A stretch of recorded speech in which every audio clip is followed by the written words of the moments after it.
xam nga li Ahmed di wax naan la yaa quoi Ahmed li fi mu tàmbalee dafa important mooy politique du wasin day xëy du lan du biir day xëy wasin tey dañoo nekk ci benn moment boo xamante ni pour man il faut à un moment donné ñu xam ne alternance générationnelle dafay am parce que avant le régime de Pastef ñi nga xamante ne ñoom ñoo nekk parti yi nga xamante ni ñoom ñoo fi nekk ñi ko jiitee ñëpp ce sont des politiciens yu nga xamante ni yàgg nañ leen gis ñu nekk ay mag occuper seen politique bi pendant plusieurs années mu am ay partis naturels yu nga xamante ni am nañ idéologie am nañ épouser nañ benn courant politique bi ay mag jiite ko ñu am bien structuré ñu ñëw ba 2014 les choses se sont avant 2014 2012 la affaire yi commencé ñu gis dans les partis yi nga xamante ni moom mooy parti kii par exemple PDS ñu gis mu am ay nit yu génn xamuñu ci yan cours yan idéologie la ñu épouser mais en tout cas ay libéraux lañu parce que ci Wàdd la ñu nampé politique ñu ci bari ku ci mel ni Macky Sall ku ci mel ni Idrissa Seck ak ñeneen ñi nga xamante ni ñoom ñoo jugee ci Abdoulaye Wade donc biñ ñëwee ba 2014 2016 2017 ñu gis yeneen figure politique commencé di émerger dëggal seen bopp mais ñoom seen émergence defeewuñu ko peut-être ci ay partis politiques mais ce sont des gens qui se sont imposés par la force des choses parce que ils ont servi le pays am na lu nga xamante ni wane nañ ko taxaw dugg ci politique. On peut prendre l'exemple de Bougane Gueye Dany par exemple. Et puis à la base c'était pas des politiciens. C'était pas des politiciens. On peut prendre l'exemple de Bougane Gueye Dany mi nga xamante ni il s'est imposé ci scène politique bi à travers action yi nga xamante ni moom lay def ci li nga xamante ni moom mooy liggéeyam. Il y avait aussi Youssou Ndour ci benn période en 2012 mais après nga gis ne moom politique peut-être nekkul ay affaire am mu génnaat delluwaat ci li nga xamante ni loolu la nekkoon. mais au fur et à mesure ñuy dem ku mel ni Bougane di avancer maanaam li ñuy wax naan l'appétit vient en mangeant. muy ñëw xam ne il va falloir que mu imposer wu ci politique pour que nit ji bàyyi ko xel. mu créer benn cadre gëm sa bopp je ne sais pas s'il est devenu parti ou pas mais c'était un mouvement bu nga xamante ni tey mu am na benn slogan bu nga xamante ni.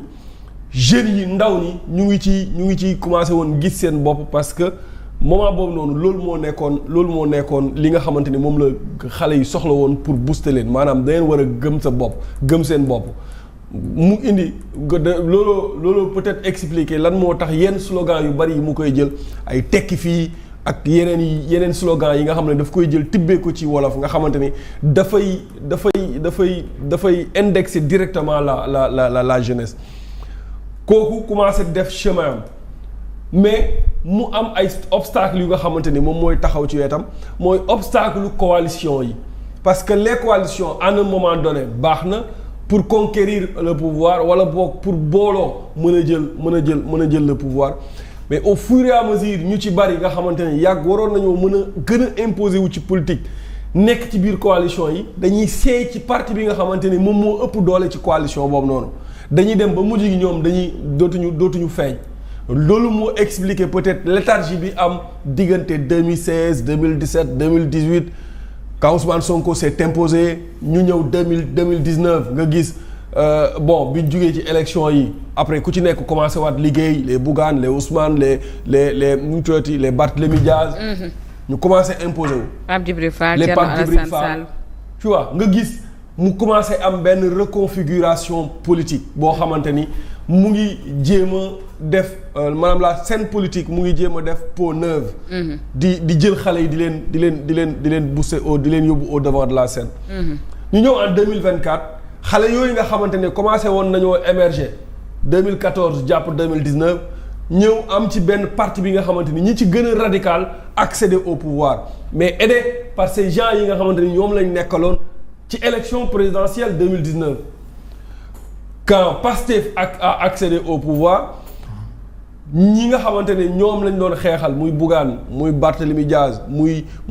Thierno Alassane Sall ñu bari muy Abdourahmane Diouf ñu bari dañoo jàpp ci xeexu Pastef xeexu Ousmane Sonko maanaam tous contre un mooy il va falloir à un moment donné que Macky Sall mu dégager mu dem parce que comme moom jeexal na 2 mandats la war a def mais jëluñu temps wu réfléchir wala xalaat kan moo war a nekk alternative bi est-ce que ñi nga xamante ne ñooñu la ñu joxoñ ne ñooñu ñoom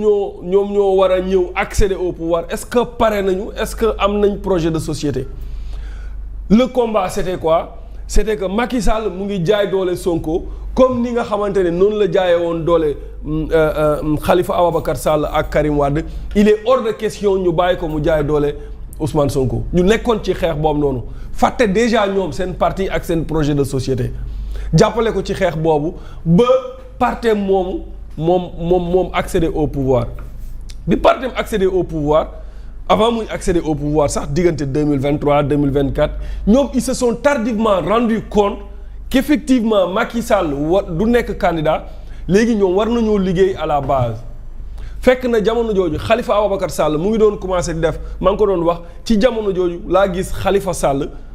ci leader politique mu def 2 fois le tour du Sénégal mooy nemmeeku yooyu mu doon def noonu dox mbokk donc ñeneen ñi Bougane nekkoon ci benn projet muy tibb tànk bokk lool ci li sonal Macky Sall mais il n'avait pas eu le temps peut-être de faire la massification derrière ci li nga xamante ni mooy montage ay cellules ak yooyu noonu. parce que effectivement moom son objectif. C'était que montrer les carences de kii nu mu tuddati de Macky Sall. pare gu ma de. waaw mais foog nga baral nag. yaa ngi dégg. 3 minutes yi jeex na bu yàgg. waaw mayaat ma 2 minutes. léegi maintenant bu ñu ñëwee ba loolu am ci jamono ji maanaam alternance générationnelle dafay am.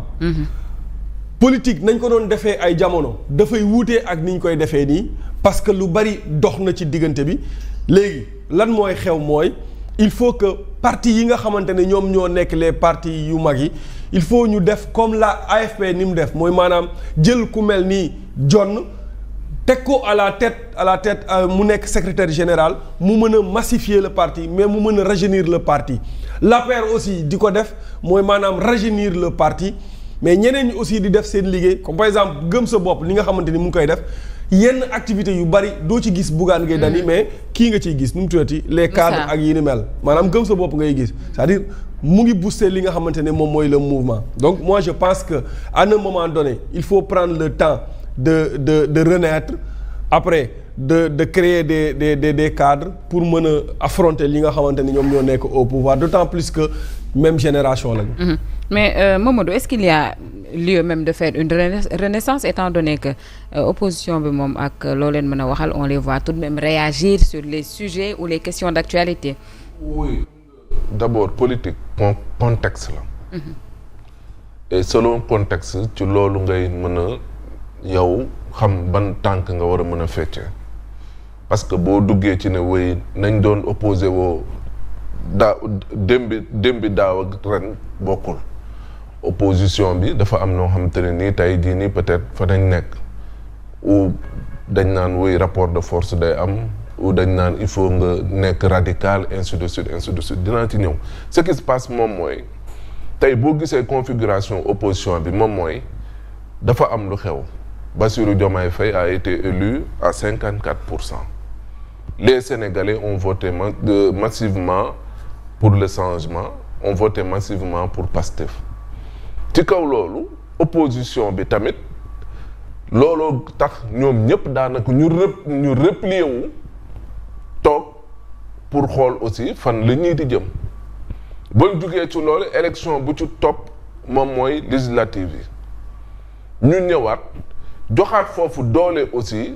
Pastef ci boppam qui se retrouve majoritaire à l'Assemblée nationale avec 130 députés. Donc loolu bokk na ci lu tax tey jii nii peut-être position wu ñenn ñi ak ñeneen ñi nga koy mën a gis et mën ko comprendre. ba loolu amee 130 députés yi après gis nañ ne depuis boobu réew mi doxut réew mi puusul paasul malgré que am nañ lépp pour pouvoir diriger. léegi nag loolu moom mooy indi nga gis Thierno Alassane Sall ñëw taxaw avec des dossiers brûlants nga gis Bougane ñëwit moom it taxaw nekk force d'opposition mais également force de proposition. nga gis Anta Babacar Ngom ñëw taxaw nga gis waa APR avec Aïssata Tall Sall ak ki nga xam te ne nii moom mooy Abdou Mbow ñëw taxaw nga gis également AFP taxaw ak ki nga xam te ne nii moom mooy Mbaye Dione. parce que jàpp nañ ne aussi li nga xam ne moom mooy faiblesse wala faillu régime actuel bi ñoom ci nañuy surfer pour faire comprendre aux gens que lañ leen doon wax avant mu di ne ñii mënuñu jiite réew mi bàyyi leen xel ci discours ak parcours yi donc lii nii moom moo tax tey jii nii ñu mën a taxaw pour jàkkaarloo ak li